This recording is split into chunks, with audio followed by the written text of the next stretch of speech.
चुनाव के दौरान जो पार्टियां बड़ी बड़ी घोषणाएं करती हैं, उस पर आपका क्या कहना है? देखिए, कोई भी प्रतिस्पर्धा हो, ओलंपिक में भी लोग तरह तरह के हथकंडे अपनाते हैं, डोप भी लेते हैं, डिस्क्वालीफाई भी होते हैं। तो ये तो राज तिलक के लिए संघर्ष है, प्रतियोगिता है।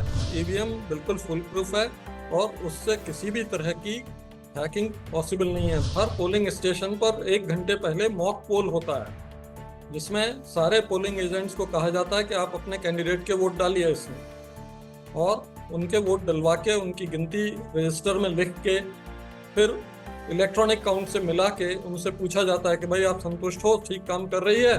प्रेशर तो अपने यहाँ सब जगह होता है, चुनाव आयोग छोड़ दीजिए, एक सामान्य सी सोशल डीलिंग में भी प्रेशर आपको फील होगा, पता लग जाएगा कहाँ से क्या प्रेशर आ रहा है। चुनाव के दौरान इलेक्शन कमीशन ही एक पावरफुल संस्था रहती है, क्योंकि कोर्ट्स भी उसमें इंटरफेयर नहीं कर पाते हैं, नोटिफिकेशन से लेकर रिजल्ट निकलने तक। इनफैक्ट इलेक्शन कमीशन ने एक विधानसभा क्षेत्र में 89 करोड़ बंटने का एक प्रमाण पाया था और उस चुनाव को रद्द भी किया।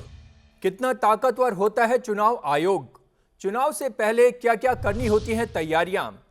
आपके एक वोट की कीमत बहुत जरूरी है आपको जानना। आज हम चुनाव कराने वाले शख्स के बारे में बताएंगे। अगर वो अपनी पावर जान ले तो पार्टियों के पसीने छूट जाते हैं। नमस्कार, मेरा नाम ध्रुव मिश्रा है और आज आवाज लीगल अड्डा में हमारे साथ है पूर्व मुख्य चुनाव आयुक्त ओपी रावत जी। सर, आपका बहुत बहुत स्वागत है। सर, हर चुनाव से पहले और चुनाव के बाद ईवीएम पर आरोप प्रत्यारोप लगते रहते हैं। आप तो मुख्य चुनाव आयुक्त रहे हैं, बहुत से चुनाव कराए हैं, तो सर आपकी क्या राय है? नमस्कार।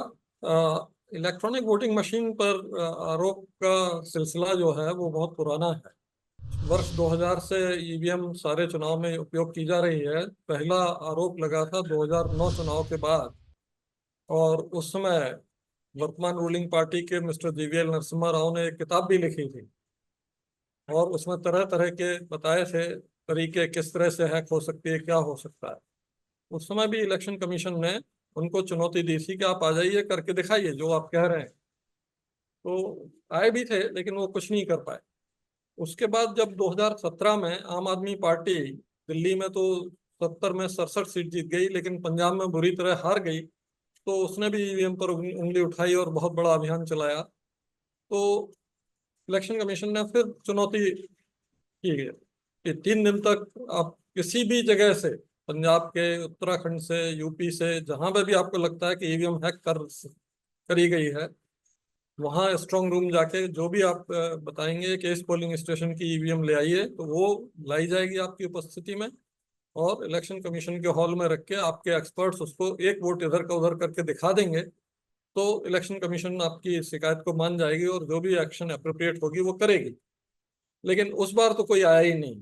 वो दो पार्टी के लोग आए भी, सीपीएम और एनसीपी के, तो वो सिर्फ ये समझने आए कि ईवीएम और वीवीपैट की और क्या क्या स्पेसिफिकेशन है, किस तरह से काम करती है, ताकि हमें समझ आ जाए। तो उस बार चुनौती में कोई भी नहीं आया। इसके बाद भी इलेक्शन कमीशन ने पब्लिक डोमेन में ईवीएम स्टेटस पेपर डाला, जिसका लेटेस्ट एडिशन भी आ गया है 2023 में। सारी शंकाएं कुशंकाओं को उसमें शामिल किया गया है। जो जो लोग कहते हैं उन सबका पूरा विस्तार से जवाब दिया गया है। लेकिन ये इंटेलेक्चुअल जो हारी हुई पार्टी के हैं या जो इस तरह का तमाशा करना चाहते हैं, वो कभी उसको पढ़ना नहीं चाहते। बार बार उसको रिपीट करते हैं, क्वेश्चन को, अपनी शंका को, और कोशिश करते हैं कि कभी कुछ गलत उत्तर मिल जाए। लेकिन ये गलत है, ऐसा नहीं होगा। ईवीएम बिल्कुल फुल प्रूफ है और उससे किसी भी तरह की हैकिंग पॉसिबल नहीं है। बल्कि उसने तो मसल पावर का रोल जो बैलेट के साथ होता है कि बूथ कैप्चरिंग हो जाती है, बैलेट थ्रस्टिंग हो जाती है, वो सब खत्म कर दिया हमेशा के लिए। तो सर, आप इस बात को मानते हैं किसी भी तरीके से ईवीएम में छेड़छाड़ संभव नहीं है? हम ही नहीं मानते हैं, सारा इलेक्शन कमीशन और पूरा देश मानता है। पर रावत सर, ईवीएम के सॉफ्टवेयर में छेड़छाड़ के आरोप आते रहे हैं और वीवीपैट को लेकर भी सवाल उठते रहे हैं, उस पर क्या कहना है आपका? इसके लिए इलेक्शन कमीशन ने 2018 से ही शुरू कर दिया था एक कैंपेन कि ये लोग तो जो भी इन्हें कहना है कहते रहेंगे, हमारे असली स्टेक होल्डर है जनता, उसके वोट की सुरक्षा उसके लिए महत्वपूर्ण है। तो उसके यहाँ चलिए, तो सारी बस्तियों में, दिल्ली की बस्तियों में, गाँव में ईवीएम वीवीपैट ले जाके हमारे अफसर रख देते थे, वहां के ही पढ़े लिखे बच्चों को प्रेजाइडिंग ऑफिसर, पोलिंग ऑफिसर बना के पूरे गांव की वोटिंग करवाते थे और रजिस्टर में भी नोट करते थे किसने किसको वोट दिया है। फिर उन्हीं बच्चों से काउंटिंग करवाते थे और 2-3 घंटे में ये कार्यक्रम खत्म करके जब रिजल्ट अनाउंस करते थे बच्चे, उनके गांव वाले ही, तो पूरे गांव की जनता, बस्ती की जनता खड़ी होकर ईवीएम की जय हो करने लगती थी। तो ऐसा कैंपेन चलाया कि सारे वोटर ईवीएम के मुरीद हो गए और उस चीज को इलेक्शन कमीशन यूज करता है ऐसे पॉलिटिशियंस के अगेंस्ट जो बिना आधार के किसी भी तरह की आलोचना करते हैं। अच्छा सर, वीवीपैट को यदि हर पोलिंग स्टेशन पर लगा दिया जाए तो शक की गुंजाइश ही खत्म हो जाएगी?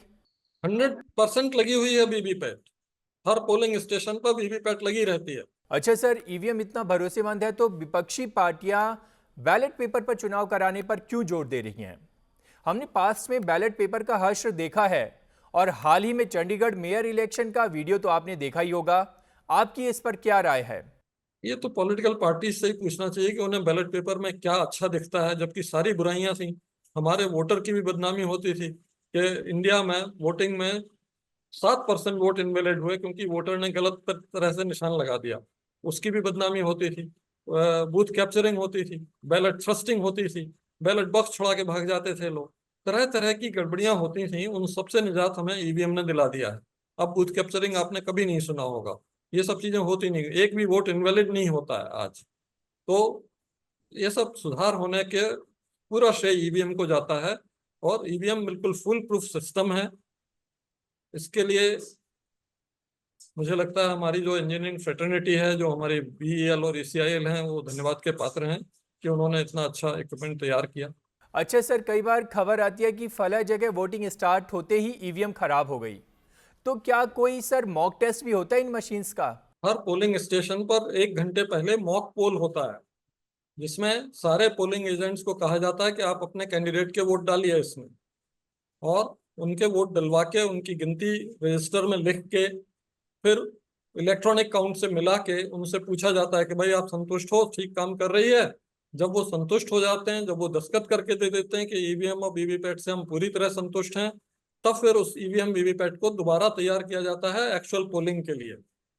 लेकिन जो खराबी की आप बात कर रहे हैं, देखिए मशीनें हैं, आपका अपना मोबाइल खराब हो जाता है, आपका अपना टीवी और लैपटॉप खराब हो जाता है, तो मशीनें हैं और ये मशीनें अभी कम हैं इलेक्शन कमीशन के पास, तो उन्हें हर साल कहीं ना कहीं इलेक्शन कराने के लिए ट्रांसपोर्ट किया जाता है, यूज किया जाता है, और कई बार ऐसी तरह से हैंडल हो जाती हैं कि जिसमें वो खराब हो सकती हैं।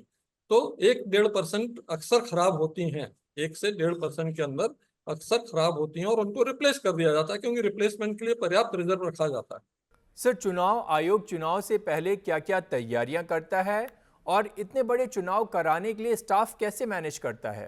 हमारे देश में हमारे संविधान निर्माताओं ने एक बहुत अच्छी व्यवस्था हमें बना के दी है कि चुनाव आयोग बहुत छोटा होगा, बहुत अमला छोटा होगा, लेकिन जब भी चुनाव आएंगे तो संविधान में ही उन्होंने लिख दिया था कि the president in respect of union government staff and the governor of a state in respect of that state government staff shall provide the staff necessary for conducting election to the election commission।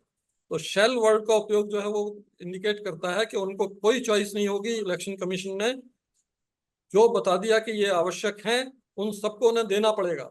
तो इस तरह से करीब 1.5 करोड़ लोग election commission के पास आ जाते हैं temporarily for the period of elections, और उस तरह से हम इलेक्शन करा लेते हैं। तो अपने यहाँ बहुत अच्छी व्यवस्था इसकी है, जो जिसका आधार संविधान ही है। बाकी व्यवस्थाएं तो 1 साल पहले से तैयारी शुरू हो जाती है, सारे डिविजन्स जो हैं उनको मैन करने के लिए केंद्रीय सरकार के और दूसरी जगह से एक्सपर्ट्स को हायर कर लेते हैं टेम्पोररीली 6 महीने के लिए, 3 महीने के लिए, और वो सब अपने अपने काम करते रहते हैं और इलेक्शन आने पर सारी तैयारियों का निरीक्षण करके जब इलेक्शन कमीशन संतुष्ट होता है तब वो अनाउंस करती है। अच्छा रावत सर, पोलिंग खत्म होने के बाद क्या प्रोसेस होता है? इन ईवीएम मशीन्स को कहां और कैसे रखा जाता है? जब भी पोलिंग खत्म हो जाती है तो ईवीएम और वीवीपैट को सील करके बैग में बंद करके उसे फिर सील करके और सारे पोलिंग एजेंट से दस्तखत करा के उसको पोलिंग पार्टी अपने साथ सिक्योरिटी फोर्सेस के साथ ले जाके जिला मुख्यालय या आरओ मुख्यालय पर स्ट्रांग रूम में जमा करके वापस जाती है। और ये स्ट्रांग रूम में ही जमा रहते हैं। स्ट्रांग रूम के बाहर सारे कैंडिडेट्स और पार्टीज के प्रतिनिधि बैठ सकते हैं, सो सकते हैं और सीसीटीवी के जरिए देख सकते हैं कि जो दरवाजा है सील बंद है, लॉक, और कहीं से कोई घुस नहीं पा रहा है, पूरी तरह से सुरक्षित है। ये सब व्यवस्थाएं होती हैं। उसको सिर्फ काउंटिंग के दिन ही खोला जाता है और वो सीसीटीवी की निगरानी में एक एक बॉक्स जो है एक एक टेबल पर पहुंचता है काउंटिंग के लिए। अच्छा सर, आपने स्ट्रांग रूम की बात की, तो स्ट्रांग रूम की सिक्योरिटी व्यवस्था कैसे होती है? सिक्योरिटी की व्यवस्था इस तरह से होती है कि अंदर की तरफ का घेरा जो है वो सेंट्रल पैरामिलिट्री फोर्सेस का होता है, उसके बाद स्टेट पुलिस का होता है, और उसके बाद जो है ये लोग बैठते हैं, जो दूसरे लोग वो चेक कर सकते हैं। सीसीटीवी की व्यवस्था होती है, किसी भी तरह से आग ना लगे उसके लिए पूरे प्रिवेंटिव स्टेप्स लिए जाते हैं। और एक ही दरवाजा होता है उस हॉल में, स्ट्रांग रूम में, उसमें ताला लगा के सील लगाते हैं जिसमें सबके दस्तखत होते हैं, जो भी पार्टीज के और कैंडिडेट के प्रतिनिधि हैं। और काउंटिंग के दिन जब खोला जाता है तो उनसे दिखाया जाता है कि आपके दस्तखत बिल्कुल इंटैक्ट हैं कि नहीं। सारी सुरक्षा रखी जाती है। अच्छा सर, अब काउंटिंग डे पे आते हैं, तो काउंटिंग डे का क्या प्रोसेस होता है और रिजल्ट डिक्लेयर करते वक्त चुनाव आयोग क्या क्या बातें ध्यान रखता है? काउंटिंग डे को ये सब ईवीएम वगैरह स्ट्रांग रूम वगैरह खोलने की व्यवस्था करने के बाद सबसे पहले पोस्टल बैलेट्स की काउंटिंग होती है। और अगर वो बहुत ज्यादा हैं तो उसके बाद एक दो राउंड ईवीएम के काउंट भी शुरू किए जा सकते हैं। अगर कम है तो उनके खत्म होने के बाद ही ईवीएम के राउंड किए जा सकते हैं। और लेकिन ज्यादा होने पर ये किया जाता है कि लास्ट के एक दो राउंड रोक दिए जाते हैं। जब तक पोस्टल बैलेट पूरा नहीं हो जाता तब तक ईवीएम काउंट को खत्म नहीं किया जाता है, ताकि इस तरह का संदेह ना रहे कि ईवीएम में जो कमी बेशी है उसको पोस्टल बैलेट के माध्यम से पूरा करने का षड्यंत्र किया गया है। इन सब चीजों का ध्यान रखा जाता है। और इसकी पूरी जानकारी राउंड वाइज पूरी पब्लिक में शेयर करने के लिए बड़े बड़े बोर्ड लगा के इलेक्शन कमीशन में, आरओ के यहाँ, डीईओ के यहाँ सब जगह बताया जाता है ताकि सबको पता रहे। प्रेस मीडिया के लोगों की एंट्री रहती है, उनको भी वहां देखने की इजाजत रहती है। सारे काउंटिंग एजेंट्स रहते हैं, उनके सामने ये सारी व्यवस्था चलती है, पूरी काउंटिंग की वो होता है। और जब रिजल्ट निकल जाता है वीवीपैट स्लिप काउंट के बाद, तभी काउंटिंग बंद होती है और सर्टिफिकेट देने के बाद ही क्लोज होती है। सर, इस बार तकरीबन 2 करोड़ नए वोटर जुड़े हैं, उनको आप क्या संदेश देना चाहते हैं? हर वोटर को, और स्पेशली जो नए वोटर हैं, उनको इस बात पे ध्यान रखना चाहिए कि उनका भविष्य कौन सा जनप्रतिनिधि, कौन सी पार्टी, कौन सी सरकार अच्छा बनाएगी, उसके लिए प्रयास करेगी, उसके लिए प्रोग्राम और पॉलिसीज बनाएगी ताकि वो एक अच्छा जीवन जी सकें। उनको वोट ये सब तथ्य ध्यान में रखते ही देना चाहिए। किसी भी तरह के कैंपेन या नारे या तरह तरह की लुभावनी घोषणाएं या तरह तरह के एल्योरमेंट्स कि पैसा मिल जाएगा, ये मिल जाएगा, वो मिल जाएगा, इन सब चीजों पर ध्यान बिल्कुल नहीं देना चाहिए। और मैंने देखा कि हमारे यहाँ का वोटर वाकई बहुत मैच्योर हो गया है, और गरीब से गरीब अनपढ़ वोटर भी ये साफ कह देता है कि साहब अगर ये लोग बांटते हैं कुछ तो लेते हम सब हैं। 5 साल में एक बार हम अपने परिवार के साथ खुशियां भी मना लेते हैं उस पैसे से, लेकिन वोट हम उसी को देते हैं जो हमारे लिए सबसे अच्छा हो। अच्छा, नए वोटर्स वोटिंग लिस्ट और इलेक्टोरल रोल में अपना नाम कैसे ऐड करा सकते हैं? के लिए पूरी पक्की व्यवस्था इलेक्शन कमीशन ने की हुई है। नेशनल वोटर सर्विस पोर्टल पर जाके आप फॉर्म 7 भर सकते हैं और अपने सारे डॉक्यूमेंट जो भी उसमें आवश्यक हैं, आधार या जो रेजिडेंस का, वो लगा सकते हैं। जैसे ही सबमिट होगा आपको एक रसीद मिल जाएगी और बीएलओ 15 दिन में वेरिफिकेशन कर लेगा और आपका नाम चढ़ जाएगा। तो ये तो बहुत आसान तरीका हुआ, लेकिन अगर आप कंप्यूटर सेवी नहीं है तो आप पोलिंग स्टेशन पर जो कैंप, आप जाके बीएलओ को सीधे हार्ड कॉपी में फॉर्म भर के दे सकते हैं और अपने प्रमाण दे सकते हैं। उसके बाद बीएलओ आपके घर आके वेरीफाई करके रिपोर्ट लगा देगा और इलेक्टोरल रजिस्ट्रेशन ऑफिसर ऑर्डर करके आपको वहां दर्ज कर देगा। तो नए वोटर का तो बहुत आसान है। और अब चूंकि 4 डेट्स हो गई नए वोटर के लिए, 1 जनवरी, 1 अप्रैल, 1 जुलाई, 1 अक्टूबर, तो चारों डेट्स के रेफरेंस में भी आप फॉर्म भर सकते हैं ताकि ऑटोमेटिकली जिस दिन आप 18 साल के हों उस दिन से आपका नाम वोटर लिस्ट में आ जाए। तो ये सारी व्यवस्थाएं की गई हैं, लेकिन ये जरूर है, मैंने न्यूज़पेपर रिपोर्ट्स में देखा है कि इस बार सिर्फ 40% यंग वोटर्स जो 18 साल के हुए हैं उनने ही अपना नाम दर्ज करा पाया है। सर, अगर कोई व्यक्ति एक जगह से दूसरी जगह शिफ्ट हो गया तो क्या उसे पहले जहां रहता था अपना वोटिंग लिस्ट में नाम कटाना जरूरी है? जरूरी है, लेकिन बहुत से लोग इस भूल को कर देते हैं कि वो नई जगह तो अपना नाम दर्ज करा लेते हैं, लेकिन पुरानी जगह का कोई हवाला ही नहीं देते हैं और वहां नाम बना रहता है, तो इससे डुप्लीकेट जनरेट हो जाते हैं। और डुप्लीकेट्स की शिकायत कई पार्टियां करती हैं कि साहब बहुत इलेक्टोरल रोल में डुप्लीकेट वोटर्स हैं और इनसे फर्जी वोटिंग कराई जाएगी। तो इसके लिए इलेक्शन कमीशन ने बहुत उपाय किए हैं। D duplication software, photo recognition software, ये सब लेके सारी इलेक्टोरल रोल को प्योरीफाई किया है। जितने भी डुप्लीकेट्स जो हैं उसमें पाए गए वो सब हटाए गए हैं, और उसमें चॉइस वोटर को देते हैं कि आपके 3 डुप्लीकेट वोट्स हैं, आप कहाँ रहना चाहते हो वो बता दीजिए, तो वहां का रहेगा और बाकी सब हटा दिए जाएंगे। लेकिन अब एक बहुत अच्छी व्यवस्था इलेक्शन कमीशन ने कर दी है नेशनल वोटर सर्विस पोर्टल पर, कि आप अगर वहां जाके अपने को दूसरी जगह नई जगह रजिस्टर करना चाहेंगे तो जो आप फॉर्म भरेंगे उस फॉर्म से जैसे ही वो अप्रूव होता है ईआरओ से, तो जो पुराना आपका रजिस्ट्रेशन है वो अपने आप ऑटोमेटिकली कैंसिल हो जाएगा। तो इससे अब डुप्लीकेट्स की समस्या उतनी बड़ी नहीं रहेगी जितनी पहले होती थी। अच्छा सर, एक समस्या आती है वोटिंग आईडी कार्ड की। जिनके पास वोटिंग आईडी कार्ड नहीं है वे और कौन सा आईडी कार्ड दिखाकर अपना वोट दे सकते हैं? ये इलेक्शन कमीशन की अधिसूचना में लिखा रहता है कि 13 तरह के और आई कार्ड हैं जो शासन द्वारा जारी किए गए हैं, उनमें से कोई भी आप लेके जा सकते हैं। वोटर आईडी की आवश्यकता उस समय नहीं होगी और आप कर सकते हैं। तो इसमें जैसे ड्राइविंग लाइसेंस है, गवर्नमेंट ने जारी किया है, पैन कार्ड है, गवर्नमेंट ने जारी किया है, इस तरह के आयुष्मान कार्ड है, गवर्नमेंट का इशू किया हुआ आइडेंटिटी कार्ड होता है। तो इस तरह के जितने भी हैं वो 13 सूची में शामिल हैं, और आप कहीं भी वेबसाइट पे जाके ईसीआई की उन 13 की सूची पढ़ सकते हैं, या आप अपने रिटर्निंग ऑफिसर के ऑफिस के नोटिस बोर्ड पे देख सकते हैं। उन 13 में से अगर एक भी आपके पास है तो आपको वोट डालने दिया जाएगा। रवत सर, मैं जानना चाहता हूं आपकी राय ओपिनियन पोल और एग्जिट पोल को लेकर क्या है? अब ये तो एम्पिरिकल एविडेंस कुछ है नहीं, तो इसलिए इसके बारे में मैं कमेंट नहीं करूंगा। एग्जिट पोल जो है वो, चूंकि एग्जिट पोल बाद में अनाउंस होता है और जनता के सामने आता है और वो तुलना कर लेते हैं कि कौन सी टीम का एग्जिट पोल रियल रिजल्ट्स के नजदीक रहा, तो उस तरह से फिर वो अपना भरोसा कायम करते हैं कि इस संस्था का एग्जिट पोल सही निकलता है, उस पर वो भरोसा करते हैं। अच्छा sir, model code of conduct या आचार संहिता क्या होती है?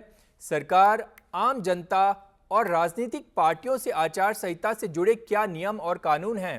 Actually model code of conduct पूरे विश्व में एक यूनिक फीचर है जो इंडियन इलेक्शंस में होता है, और ये केरल से शुरू हुआ था 1960 में।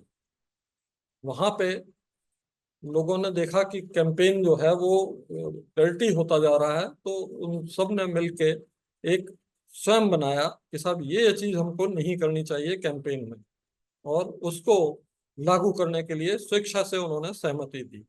उसको बाद में इलेक्शन कमीशन ने मिनिमम कोड ऑफ कंडक्ट और बाद में मॉडल कोड ऑफ कंडक्ट के रूप में सभी इलेक्शंस में लागू किया। ये बहुत अच्छी प्रथा है, और इससे कैंपेन जो है वो बहुत अच्छा हो जाता है, काफी साफ सुथरा हो जाता है, और जो गलत एक्टिविटीज में शामिल होते हैं या करते हैं उन पर इलेक्शन कमीशन एक्शन ले लेती है। तो काफी हमारा इलेक्शन कैंपेन बहुत अच्छा होता है इससे। इसमें चारों अध्याय रहते हैं। एक तो रहता है पार्टी इन पावर के लिए, गवर्नमेंट के लिए, कि भाई आपको ये नहीं करना चाहिए, सरकारी मशीनरी का दुरुपयोग नहीं करना चाहिए, व्हीकल्स का दुरुपयोग नहीं करना चाहिए, सर्किट हाउस का दुरुपयोग नहीं करना चाहिए, जो मैदान है जिसमें पब्लिक मीटिंग होती है उसका दुरुपयोग नहीं करना चाहिए। ये सब चीजें जो है इक्विटेबली सारी पॉलिटिकल पार्टीज के लिए अवेलेबल होनी चाहिए। कोई घोषणाएं नहीं करनी चाहिए, कोई उद्घाटन नहीं करने चाहिए वर्क्स के, कोई पेमेंट्स नहीं करने चाहिए एक्स ग्रेशिया। ये सब रहता है सरकार या रूलिंग पार्टी उनके लिए। एक रहता है जनरल, मतलब सभी के लिए, कि आम आदमी भी ये नहीं करेगा, कोई भी कैंपेन प्रचार करने वाला ये नहीं करेगा, कि जिससे वैमनस्यता कम्युनिटीज में बढ़े, इस तरह की चीजें वो जनरल होती हैं। अच्छा, कोई आचार संहिता का उल्लंघन कर देता है तो उसके लिए क्या सजा हो सकती है? इलेक्शन कमीशन इसमें पूरी तरह से आर्टिकल 324 के तहत जो रेजिडुअरी पावर्स उसको मिली हुई हैं, सुप्रीम कोर्ट की एक रूलिंग है 1977 की, उसके तहत वो एक्सरसाइज करती है और कमेंसुरेट टू द वायोलेशन उसके अनुसार ही वो सजा का प्रावधान करती है। जैसे मान लीजिए आपने कैंपेन में गलत शब्द का उपयोग किया, किसी के पर्सनल कैरेक्टर पर असैसिनेशन का प्रयास किया, तो आपको कैंपेन के लिए 2 दिन का रोक लगा सकते हैं, 3 दिन का रोक लगा सकते हैं, डिपेंडिंग ऑन द ग्रेविटी। इस तरह से जो भी चीज आपको उस बात को पुनः दोहराने से डिटर कर सके, ऐसा सजा का प्रावधान इलेक्शन कमीशन करती है और वही देती है। रावत सर, आपने बहुत सारे इलेक्शन कराए हैं। इलेक्शन कैंपेन के दौरान किस तरह की कंप्लेंट्स आती हैं और इलेक्शन कमीशन उसका कितने दिनों में निवारण कर देता है? एक तो शिकायतें जो हैं सी विजिल ऐप पर आती हैं, सिटीजन विजिलेंस, ये नागरिकों की निगरानी वाला ऐप है। ये बहुत प्रभावी साबित हुआ है, 2018 से चल रहा है। इसमें जो शिकायतें आती हैं उनके बारे में तो समय सीमा इलेक्शन कमीशन ने निर्धारित की है कि आपको मिलने के 100 मिनट के अंदर इसकी जांच हो जाएगी, इस पे अरेस्ट हो जाएगी, सीजर हो जाएगा, एफआईआर हो जाएगी, और आप शिकायतकर्ता को फीडबैक दे देंगे कि क्या पाया गया और क्या एक्शन लिया गया, सिर्फ 100 मिनट्स में। तो ये सबसे इफेक्टिव टूल है जिसे जनता को बहुत उपयोग करना चाहिए, और इससे एमसीसी वायलेशन पर कड़ी इस पर बंदिश आ जाएगी, क्योंकि 100 मिनट के अंदर ये कार्रवाई होना है। दूसरा जो समाधान या हार्ड कॉपी में शिकायत या ईमेल से शिकायत या इलेक्शन कमीशन से मिलकर शिकायत जो आती हैं, उनके बारे में इलेक्शन कमीशन का हमेशा कोशिश ये रहता है कि जल्दी से जल्दी हम उस पर कार्रवाई करें, लेकिन प्रक्रिया का पालन करना होता है। तो शिकायत आते ही अगर उसमें पर्याप्त एविडेंस नहीं है तो वो दूसरी पार्टी को भेजा जाता है कि आप 24 घंटे में बताइए कि इस पर आपका कार्रवाई क्यों ना की जाए। उनका जवाब आने पर उसके बाद इलेक्शन कमीशन उसका अध्ययन मनन करती है और फिर एक्शन लेती है। तो उसमें 1-2 दिन लगना स्वाभाविक है। इसमें एक एसिमेट्री ये हो जाती है कि जो गलती की गई है वो तो इलेक्ट्रॉनिक मीडिया की फास्ट स्पीड के कारण 2 मिनट में ही वायरल हो सकती है, सारी जनता में पहुंच सकती है। लेकिन शिकायत जो हुई उस पर कार्रवाई अभी भी 2 दिन, 1 दिन इससे कम में तो हो नहीं सकती, क्योंकि उस अपोनेंट को भेजना पड़ेगा, उसको शो कॉज कराना पड़ेगा, उसका एविडेंस और इनका एविडेंस वे करना पड़ेगा, देखना पड़ेगा, उसके बाद ही इलेक्शन कमीशन निर्णय कर सकते हैं। तो ये थोड़ा सा स्पीड एसिमेट्री की वजह से जनता के मन में ये आता है कि इलेक्शन कमीशन बहुत स्लो है और धीरे से काम कर रहा है, जबकि ऐसी बात होती नहीं है। अच्छा, वन नेशन वन इलेक्शन पर आपकी क्या राय है? ये मेरी राय नहीं है, लेकिन इलेक्शन कमीशन की ही राय थी कि क्योंकि 52, 57, 62, 67 में एक देश एक चुनाव हुए थे, 67 के बाद ही ये आउट ऑफ सिंक हो जाने से हर साल चुनाव होने लगे हैं। तो इलेक्शन कमीशन ने ही राय दी थी 80s में, अर्ली 80s में, कि आप कुछ अमेंडमेंट कर दीजिए रिप्रेजेंटेशन ऑफ पीपल एक्ट में और संविधान में, तो हम ये एक देश एक चुनाव करा सकेंगे और फिर से हम सिंक्रोनाइज कर सकेंगे। लेकिन उसमें वो अमेंडमेंट हुए नहीं, कुछ हुआ नहीं। तो अब इलेक्शन कमीशन तो जो कानून है उसके अनुसार बाध्य है कि जब भी किसी हाउस का टेन्योर खत्म हो रहा है तो वो उसका चुनाव करा देते हैं।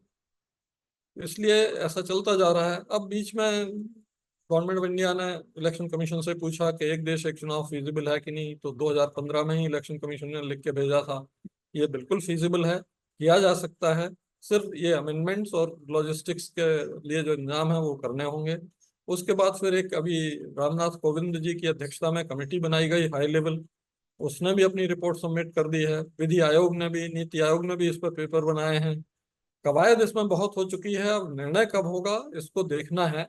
अच्छा सर, इलेक्टोरल बॉन्ड्स का मुद्दा हाल फिलहाल काफ़ी चर्चा में रहा है। सुप्रीम कोर्ट ने इलेक्टोरल बॉन्ड्स को रद्द कर दिया है। आपकी राय में इसके सुधार के क्या नियम हो सकते हैं? देखिए, सुधार जो है, कैंपेन फाइनेंस हो, चाहे इलेक्टोरल बॉन्ड हो, चाहे इलेक्टोरल ट्रस्ट हो, सुधार के लिए आसमान ही एक सीमा है, कितने भी आप सुधार कर सकते हैं, क्योंकि इस मुद्दे पर विश्व के सारे लोकतंत्र जद्दोजहद कर रहे हैं, सबकी समस्या है ये, और हमारी भी ये विकट समस्या है, क्योंकि हमारे इलेक्शंस जो हैं अन्य मुद्दों पर टॉप लेवल पर आते हैं पूरे वर्ल्ड में, लेकिन कैंपेन फाइनेंस या जो चुनावी चंदा और चुनाव खर्च या मीडिया इश्यूज, इन पे हम लोग बहुत नीचे आते हैं। तो इलेक्शन कमीशन इस दिशा में बहुत प्रयास कर रहा है, और अभी जो इलेक्टोरल बॉन्ड का फैसला सुप्रीम कोर्ट ने लिया है, इसने एक बहुत अच्छा अवसर सबको प्रदान किया है कि हम इसमें सुधार करें और इस पूरी व्यवस्था को पारदर्शी और अच्छा बनाएं। अच्छा सर, मैं आपसे जानना चाहता हूँ, पार्टियों को दिए गए चंदे की पारदर्शिता कैसे बनाई रखी जा सकती है, और पार्टियों को मिलने वाला चंदा पार्टियां किस रूप में खर्च कर सकती हैं? वो तो सभी को मालूम है कि आप ओपन रखिए, सब जो भी कर रहे हैं उसको रैप्स के अंदर छुपा के मत रखिए, जैसा कि अभी वो जानकारी से साबित हुआ कि केवाईसी का एक पर्दा डाला हुआ था, लेकिन केवाईसी के अंदर क्या हो रहा था अब दिख रहा है आपको कि कितना गलत हो रहा था। तो कोई पर्दा मत डालिए। गांधी जी पहले ही कह गए हैं कि जो भी चीज ओपन सन में नहीं की जा सके उसे करना ही नहीं चाहिए, वो गलत है। देखिए, इसमें दोनों पक्ष हैं। एक तो खर्चे की सीमा हमें करनी चाहिए, इंडिविजुअल खर्चे की सीमा तो है, लेकिन पार्टी के खर्चे की कोई सीमा नहीं है। तो वो एक क्षेत्र में 10-20 करोड़ भी खर्चा कर सकते हैं। इनफैक्ट इलेक्शन कमीशन ने एक विधानसभा क्षेत्र में 89 करोड़ बंटने का एक प्रमाण पाया था, और उस चुनाव को रद्द भी किया था, और वो बाद में कोर्ट्स ने भी अपहोल्ड किया था। तो ये चीज है, उसमें सीमा होनी चाहिए ताकि खर्चे कम हो। दूसरा, जो चंदा देने की प्रक्रिया है वो पारदर्शी की जाए हर तरह से, ताकि पार्टीज को चंदा मिलता भी रहे और ये मालूम भी रहे कि किस तरह के इंटरेस्ट का चंदा किस पार्टी को मिल रहा है, ताकि वोटर भी अपना निर्णय ठीक से कर सके कि उसे किसे वोट देना है। ये एक महत्वपूर्ण चीजें हैं जो करनी चाहिए। कहते हैं कि टीएन शेषन के समय चुनाव आयोग का एक अलग ही रुतबा था। रावत सर, क्या आपको लगता है हाल फिलहाल की घटी घटनाओं से चुनाव आयोग की छवि को धक्का लगा है? ये सब कुछ इंटेलेक्चुअल्स का ही कैंपेन है, सब्जेक्टिव कैंपेन है, इसका कोई अर्थ नहीं है। जो मिस्टर टीएन शेषन ने किया, उसके बाद आए हुए सभी चीफ इलेक्शन कमिश्नर्स और इलेक्शन कमिश्नर्स पे उस पर काफी बिल्डअप किया है, और इतने क्रांतिकारी निर्णय हुए हैं कि सारे विश्व में इलेक्शन कमीशन ऑफ इंडिया का निर्वाचन संपादन, इसकी तारीफ होती है, गोल्ड स्टैंडर्ड माना जाता है। अच्छा सर, आपने चुनाव आयोग का कामकाज इतनी बारीकी से देखा है, आपको लगता है कुछ एक कमियां जो अभी भी चुनाव आयोग में हैं जिसे आप सुधारना चाहेंगे? और मुझे कोई ऐसी कमी नहीं लगती जिसके लिए मेरी आवश्यकता हो। जो वर्तमान चुनाव आयोग है वो बहुत अच्छी तरह काम कर रहा है, पूरी मशक्कत से काम कर रहा है, और पूरी लगन से सारे चुनौतियों का सामना करते हुए फ्री, फेयर और क्रेडिबल इलेक्शन डिलीवर करने के लिए प्रयासरत है। क्या आपको लगता है कि चुनाव आयोग जैसे स्वतंत्र संस्थान पर राजनीतिक पार्टियों का प्रेशर होता है? देखिए, प्रेशर तो अपने यहाँ सब जगह होता है, चुनाव आयोग छोड़ दीजिए, एक सामान्य सी सोशल डीलिंग में भी प्रेशर आपको फील होगा, पता लग जाएगा कहाँ से क्या प्रेशर आ रहा है। लेकिन प्रेशर डालने वाला अपनी कोशिश करता है, जो संस्था है उसमें बैठे हुए लोग अपनी पूरी कोशिश करते हैं कि इस तरह के किसी प्रेशर में ना आए, किसी तरह से कोई कंप्रोमाइज ना हो, और पूरी तरह से निष्पक्ष कार्रवाई हो। अच्छा सर, विपक्षी पार्टियों का आरोप है कि उनके अकाउंट फ्रीज कर दिए गए हैं, दिल्ली के मुख्यमंत्री जेल में हैं, तो क्या ऐसी स्थिति में इलेक्शन कमीशन कोई गाइडलाइंस जारी कर सकता है फ्री एंड फेयर इलेक्शन के लिए? नहीं, election commission law enforcing agencies के बीच में नहीं आता है जब तक कि इस तरह की कोई शिकायत ना हो उसके पास कि ये पक्षपातपूर्ण है, इसमें एविडेंस उनके पास कुछ नहीं है, उसके बाद भी अरेस्ट कर लिया है, या उनके पास पर्याप्त सबूत नहीं है और उसके बाद भी हमें नोटिस दे रहे हैं, ईडी और ये सब कर रहे हैं। जब तक इस तरह की कोई शिकायत नहीं है उनके पास, तब तक उनके पास कोई आधार नहीं है कि वो लॉ एनफोर्सिंग एजेंसीज पर उंगली उठाएं या उनको रोकें। अच्छा सर, चुनाव आयोग की पावर के बारे में थोड़ा सा समझना चाहूँगा आपसे। इलेक्शन के दौरान चुनाव आयोग कितना पावरफुल होता है एक फ्री एंड फेयर इलेक्शन कराने के लिए? चुनाव के दौरान इलेक्शन कमीशन ही एक पावरफुल संस्था रहती है, क्योंकि कोर्ट्स भी उसमें इंटरफेयर नहीं कर पाते हैं, नोटिफिकेशन से लेकर रिजल्ट निकलने तक ये संविधान ने ही प्रेस्क्राइब किया हुआ है। इसीलिए इलेक्शन कमीशन को अनुच्छेद 324 के तहत सुप्रीम कोर्ट की एक रूलिंग है, जो MS Gill versus chief election commissioner case में सुप्रीम कोर्ट ने दी थी, कि जब भी कभी चीफ इलेक्शन कमिश्नर के सामने चुनाव के दौरान कोई चुनौती आती है जिसके बारे में कानून में कोई प्रावधान नहीं है। तो चीफ इलेक्शन कमिश्नर से ये अपेक्षा नहीं की जाती है कि वो भगवान से, ईश्वर से प्रार्थना करे कि वो उन्हें शक्ति दे इससे निपटने के लिए, बल्कि चीफ इलेक्शन कमिश्नर वर्तमान कानूनों के तहत जो भी उचित समझेगा वो उसका निकाल करने के लिए, चुनौती का सामना करने के लिए कार्रवाई करेगा और वही कानून होगा। इससे इलेक्शन कमीशन को अनलिमिटेड पावर मिल जाती है, जिसका उपयोग मैंने आपको बताया कि जहां 89 करोड़ बंटने की सबूत आ गए कमीशन के पास, तो उन्होंने चुनाव ही रद्द कर दिया। जिसने बांटा था उतना करोड़ वो तो एकदम पागल हो गया उस समय। तो ऐसी चीज भी आप कर सकते हैं, पावर्स आपकी अनलिमिटेड हैं और मंशा आपकी अच्छी है तो आप अच्छी तरह से इलेक्शन डिलीवर कर सकते हैं। अच्छा सर, आपको नहीं लगता कि एंटी डिफेक्शन लॉ और मजबूत होना चाहिए? आप तो एक दो विधायक या सांसद नहीं बल्कि पूरी की पूरी पार्टी ही शिफ्ट हो जाती है। मेरा ये दायरा नहीं है, इसलिए मैं इस पर कोई कमेंट नहीं करूंगा। चुनाव के दौरान जो पार्टियां बड़ी बड़ी घोषणाएं करती हैं उस पर आपका क्या कहना है? देखिए, कोई भी प्रतिस्पर्धा हो, ओलंपिक में भी लोग तरह तरह के हथकंडे अपनाते हैं, डोप भी लेते हैं, डिस्क्वालीफाई भी होते हैं। तो ये तो राज तिलक के लिए संघर्ष है, प्रतियोगिता है। तो इसमें पार्टियां और कैंडिडेट तो सब करने की कोशिश करते हैं। उस समय उन्हें मॉडल कोड या कानून की सीमा का कई बार ज्ञान नहीं होता है और वो थोड़ा उससे भी बाहर चले जाते हैं। जो कानून एनफोर्सिंग एजेंसीज हैं, ये उनका दायित्व है कि उन सभी को सही रास्ते पर आने को मजबूर करें और जहां भी वायोलेशन गंभीर हो वहां गंभीर कार्रवाई भी करें। अच्छा सर, जब आप मुख्य चुनाव आयुक्त थे उस समय की कोई घटना जो आप हमसे शेयर करना चाहेंगे? देखिए, घटनाएं बहुत होती हैं और उतना याद नहीं रहता, लेकिन मुझे एक ही चीज बहुत अच्छी तरह याद है कि सिटीजन विजिलेंस जो है, ये एप्लीकेशन बनाने के लिए बेंगलोर, जो हमारा सिलिकॉन वैली या आईटी कैपिटल माना जाता है, उसके वहाँ के इंजीनियर्स ने बना के हम लोगों को दिया और वो आज पूरे देश में एक बहुत अच्छा प्लेटफॉर्म बन गया है। वो मुझे याद है। रावत सर, चुनाव और चुनाव आयोग के कामकाज पर इतनी बारीकियों से बात करने के लिए आपका धन्यवाद। धन्यवाद, थैंक यू। हमें फॉलो करें सोशल मीडिया पर और लेटेस्ट खबरों के लिए आएं hindi.cnbctv18.com पर।